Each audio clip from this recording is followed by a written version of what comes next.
Ah, boy, here we go. Its Majesty, armor. Every tank has it, and it's different for all of them, but all armor plates follow the same rules. Nominal armor is an armor plate's thickness at a perpendicular angle. Effective armor is armor thickness at the impact angle. At sharp angles, it will differ significantly from nominal armor. That's why the IS-7 only has 150 millimeters of front armor on paper, but in reality, it has much more.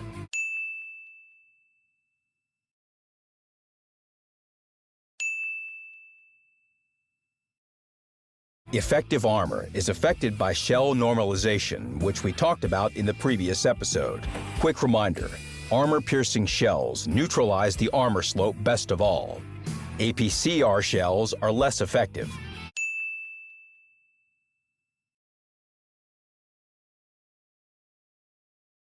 While heat and HE shells don't turn on impact at all.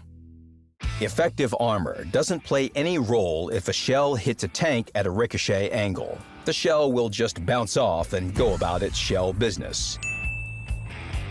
In the process, it might hit another part of the tank or even another vehicle, but only once. There are no double ricochets in the game. Ricochets heavily depend on the type of shell. If you're being hit with APCR shells, you can expose thin armor at an angle, but if it's a heat shell, you'll need the sharpest angle possible. If your armor isn't penetrated, the shell won't go inside the tank and cause damage. That makes sense. And even if it is penetrated, it's still not over. Your vehicle will lose as many hit points as the enemy shell causes with one shot. It's important to understand that hit points are a resource that can and should be spent if it's worth it. We'll come to that later.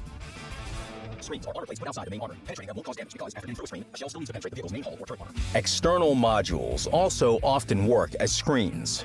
For example, tracks and gun can work as additional layer of protection. Each module has its own durability. That's why small caliber guns can only take out a track at the second or third attempt. Now we know how armor works. Let's talk about how to use it. It's important to note that armor is not tied to any specific vehicle type. Sometimes a medium tank can block damage better than some heavies, let alone assault tank destroyers. Staying far away and not using their armor is a crime. Regardless of vehicle type, frontal armor is generally thicker at the top and thinner at the bottom. The turret and upper glacis block damage better than the lower glacis. You can and should hide it, and there are several ways to do so. Classic side scraping. This way you can hide the lower glacis and only expose your side at an angle. Players often overestimate their sides and angle the hull too much. Don't do that. If you have thin sides, use a sharp ricochet angle. But remember the 3 caliber rule.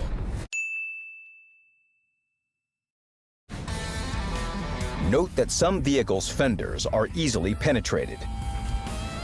This can sometimes make side scraping tricky, especially if your opponent is a little below you. Keep in mind that you expose your turret and part of your upper glacis when side scraping. If they're vulnerable, that's a problem. Some tanks can avoid that by reverse side scraping. This technique is very specific and enough for dynamic close combat, but sometimes it lets you become almost invulnerable. You can also first bait your opponent to take a shot by shelling only your side. Using terrain. If you attack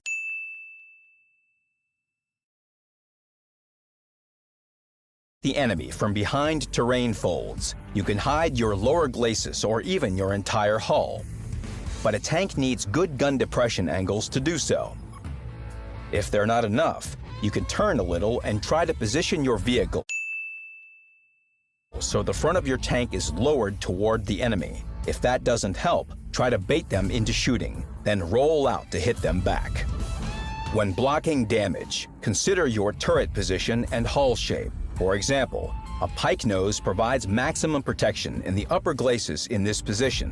When the tank faces the enemy directly, you only need to turn it if the enemy is aiming at your lower glacis. Tanks with rear turret placement are usually well suited for side scraping, but perform worse on uneven ground. Some vehicles have good armor in the lower glacis, which allows them not only to side scrape, but also block damage with their hull front at an angle. We mentioned baiting for a shot a few times. You can do this with any part of your tank that the enemy can't penetrate. It can even be your rear, as long as it's at a sharp angle. These tactics will let you safely fire at an unloaded enemy. brawl is a situation when two tanks are at fist-fighting distance from each other. In the brawl, you will often not be able to depress your gun toward the enemy's lower glacis, so it's important to hit other weak spots such as cupolas, the turret ring, driver's hatch, and so on. Also, prevent the enemy from hitting yours. You can also block damage without any cover. To do so, players usually angle their vehicle to increase its front armor.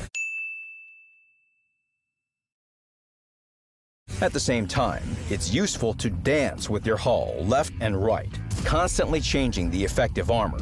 Don't angle it too much, or the enemy will penetrate the side, or worse, the wheel. This way, you'll not only take damage, but also be immobilized. So sometimes it's better to roll at the enemy head-on. When your tank is stationary, it's vulnerable, and if your track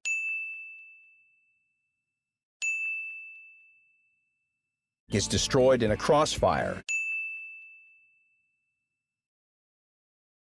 it's best to use a repair kit. Sometimes it's worth saving, since it repairs other modules such as the engine, fuel tanks, and ammo rack. Now let's talk about how to increase your chances of survival before battle. Of all the crew perks, repairs is the most useful for survival. It's one of the most important perks for all tanks, except for SPGs and sniper TDs. With repairs, your destroyed track will be fixed much quicker, letting you find cover even when the repair kit is cooling down.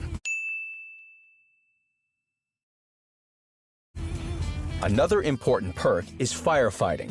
It will come in handy if you play with a food consumable instead of a fire extinguisher.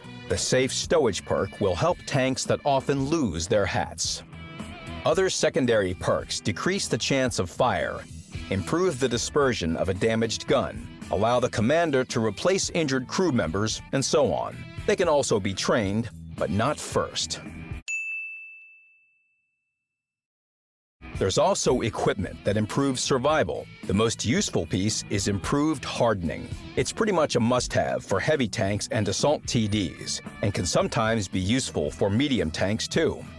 Improved hardening increases a vehicle's HP, and, equally importantly, boosts track's HP.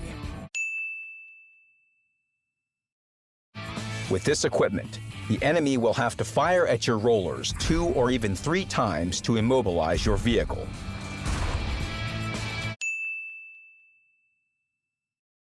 Vehicles that are prone to engine, fuel tank, or ammo rack damage can be equipped with improved configuration. It gives a number of useful bonuses, including higher internal module durability. Spall liner can also be useful in certain situations. The experimental Survival Improvement Suite combines the bonuses of improved hardening and configuration. So, we learned how to block damage, trained repairs, and mounted improved hardening. Time to battle. You roll to your position and get caught in the crossfire. When the enemy attacks from different directions, you'll have trouble blocking damage. Change your position and hide from all opponents except the one you're firing at. You can't survive the crossfire.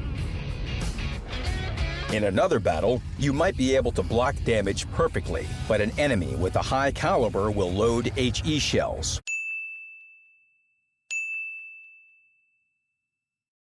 These shells always cause damage, even when they don't penetrate armor. If an HE shell hits a thick armor plate, it won't cause much damage. But if you try to side scrape with thin sides, it can cause a lot more. Remember that if you can penetrate your opponent in return, you have the upper hand. You'll damage them more with penetrations than they will you with HE shells. If the enemy has strong armor, don't just stand there and absorb damage. Change your position or wait for a better chance to shoot.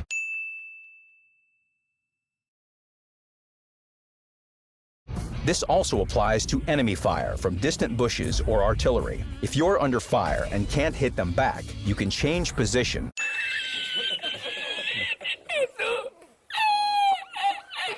or remain unspotted for some time. The enemy will be distracted by your allies, while you continue firing. To take less damage from artillery, remember that it can't reach you everywhere. Pay attention to how much of it there is at the start of the battle. If there are 2 or 3 SPGs against you, it's probably better to use a position covered from their fire, or just accept the fact that sometimes you can't avoid artillery damage.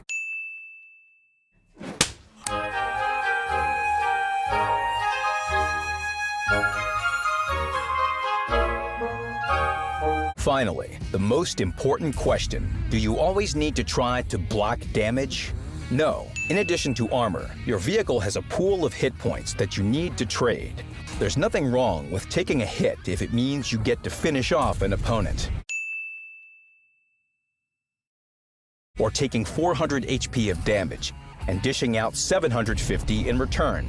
You can intentionally receive damage to unload the opponent and give your allies a chance to destroy them. Or you can cover an ally with your vehicle to let them survive.